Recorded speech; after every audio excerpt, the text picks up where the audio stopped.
While we observe plants and animals daily, a massive, bustling world of living organisms exists around us, completely invisible to the naked eye. These are called microorganisms, or microbes. These incredibly tiny organisms, known as microorganisms, or microbes, are ubiquitous.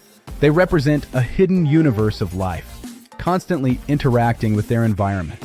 Consider a practical example: the grayish-white, fuzzy patches that often develop on moist bread during the rainy season.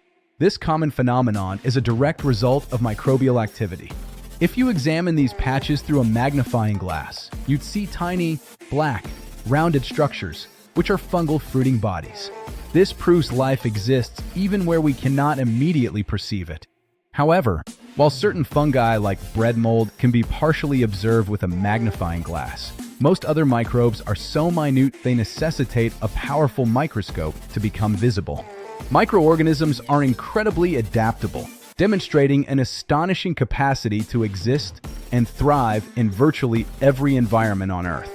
Their habitats range from ice-cold climates to hot springs, deserts, and marshy lands. Indeed, these resilient organisms are ubiquitously found in the air we breathe, the water we drink, the soil beneath our feet, and remarkably, even inside the bodies of animals and humans. Their lifestyles vary significantly. Some microorganisms live independently as free-floating entities, while others establish relationships with other organisms, growing on or within them as parasites. To better understand this diverse, invisible world, microorganisms are broadly classified into 4 major groups, each with distinct characteristics and roles in various ecosystems. First among these groups are bacteria, predominantly single-celled organisms. These prokaryotic life forms are incredibly abundant and diverse, found practically everywhere from the deepest oceans to within our own bodies. Next, we encounter fungi, a fascinating group that can be either single-celled, like yeasts, or multicellular. Notable examples include the familiar bread mold, Penicillin, known for antibiotics, and Aspergillus. Following these are Protozoa, a diverse collection of often single-celled organisms exhibiting animal-like characteristics in movement and feeding. Well-known examples include the shape-shifting amoeba and the ciliated paramecium. Finally, we have algae, unique plant-like microbes capable of photosynthesis, much like larger plants. Common examples include the filamentous Spirogyra, often found in freshwater, and the motile, single-celled Chlamydomonas. Now, it is crucial that we make a very special distinction for viruses, as they represent a unique category that challenges our traditional definitions of life. While undeniably microscopic, viruses are fundamentally different from all other microorganisms. They occupy a peculiar position, often described as sitting on the very borderline between living and non-living entities. A key characteristic of viruses is their inability to reproduce independently. They are obligate intracellular parasites, meaning they can only replicate by hijacking the cellular machinery inside the living cells of a host organism. Many common ailments we experience, such as the common cold, influenza, or the flu, and various coughs, are viral in origin. Furthermore, serious diseases like polio and chickenpox are also caused by viruses. By understanding these intricate and often invisible worlds of microorganisms, we gain a profound appreciation for the immense complexity and interconnectedness of life, both around us in the environment and within our own bodies. Hello, students. Today in Lecture Section 2, we're exploring how microorganisms are our friends in food, industry, medicine, and the environment. Microbes play a massive role in the food industry, with a relatable example being curd, where bacteria like Lactobacillus convert milk into this delicious product. Yeast is essential for baking, reproducing rapidly and producing carbon dioxide bubbles that get trapped in dough, causing it to rise and increase in volume.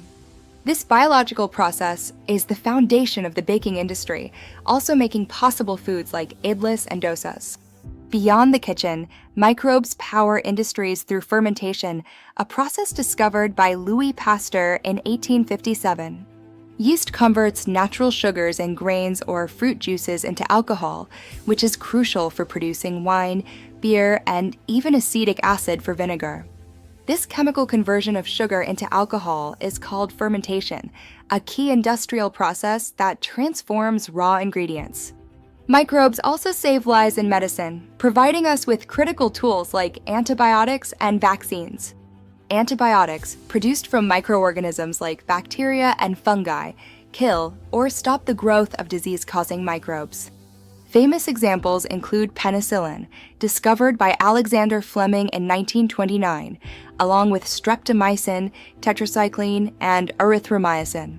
It's vital to remember that antibiotics must only be taken on a doctor's advice and the full course completed, as they do not work against viruses. Vaccines prevent diseases by introducing dead or weakened microbes into a healthy body, prompting it to produce antibodies.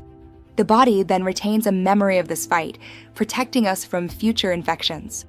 Diseases like cholera, TB, smallpox, and hepatitis are prevented this way, thanks to pioneers like Edward Jenner, who discovered the smallpox vaccine in 1798.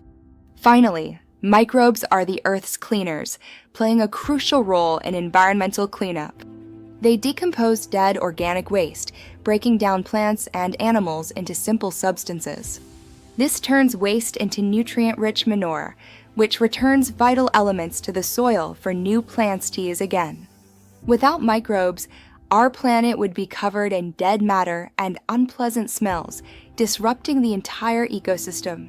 Microorganisms are truly essential friends in our world, impacting everything from our food to our health and the environment. Remember their diverse and beneficial roles. Today, we're going to explore the world of microorganisms, specifically focusing on those that can be harmful to us, animals, and plants.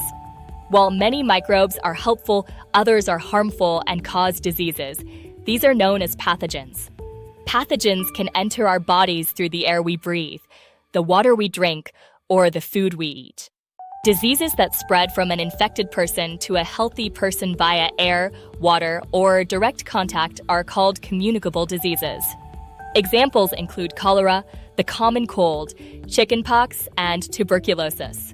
When someone with a cold sneezes, thousands of viruses are released into the air in moisture droplets, which can then be breathed in by a healthy person.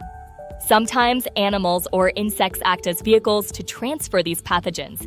These are known as carriers. Houseflies, for instance, sit on garbage and animal excreta, where pathogens stick to their bodies.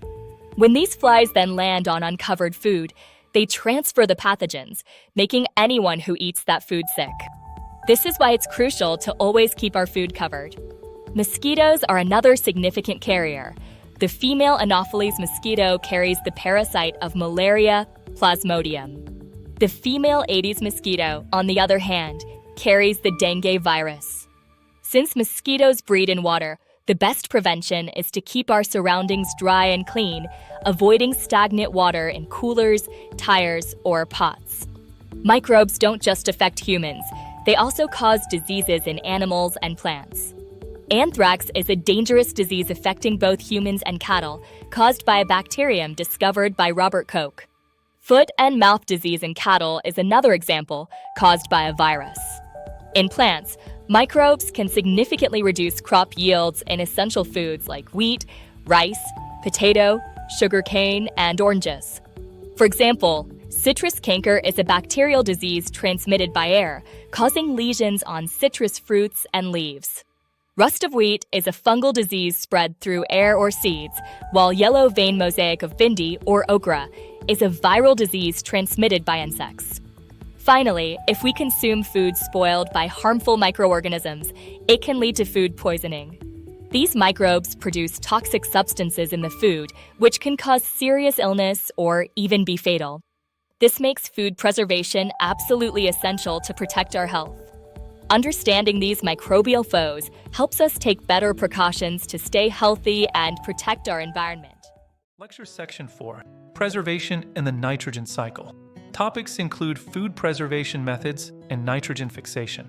We must process food to stop microbes from growing. Here are the main methods. Chemical method, using preservatives like salts and edible oils. Sodium benzoate and sodium metabisulfite are common chemicals used in jams and squashes. Common salt, Salt draws out moisture. It has been used for ages to preserve meat and fish, as well as amla and tamarind. Sugar, used for jams and jellies. Sugar reduces the moisture content, which inhibits bacterial growth. Oil and vinegar. Bacteria cannot live in the environment created by oil and vinegar, making this ideal for pickles, vegetables, and meat. Heat and cold. Boiling kills many microorganisms. Conversely, low temperatures in a refrigerator inhibit growth. Pasteurization. This is specific to milk. Milk is heated to about 70 degrees Celsius for 15 to 30 seconds and then suddenly chilled and stored. This prevents microbial growth. Because Louis Pasteur discovered it, it is called pasteurization. Nitrogen fixation. The final piece of the puzzle is how microbes help plants breathe nitrogen. Our atmosphere is 78% nitrogen gas. Plants and animals need nitrogen for proteins, chlorophyll, and vitamins, but they cannot take it directly from the air. This is where bacteria like Rhizobium come in. Rhizobium lives in the root nodules of leguminous plants, like beans and peas. It has a symbiotic relationship with the plant. The plant gives it a home, and the bacteria fixes atmospheric nitrogen, turning it into a usable form for the plant. Blue-green algae can also do this. The nitrogen cycle. This process creates a cycle that keeps the amount of nitrogen in the atmosphere constant. Fixation. Bacteria and blue-green algae fix atmospheric nitrogen into nitrogenous compounds in the soil. Lightning also fixes some nitrogen. Uptake. Plants absorb these compounds from the soil through roots to synthesize proteins. Consumption. Animals eat the plants to get these proteins. Excretion/death. When plants and animals die or excrete waste, other bacteria and fungi in the soil convert the waste back into nitrogenous compounds for plants to use again. Release. Certain bacteria convert some of these compounds back into nitrogen gas, which goes back into the atmosphere, completing the cycle.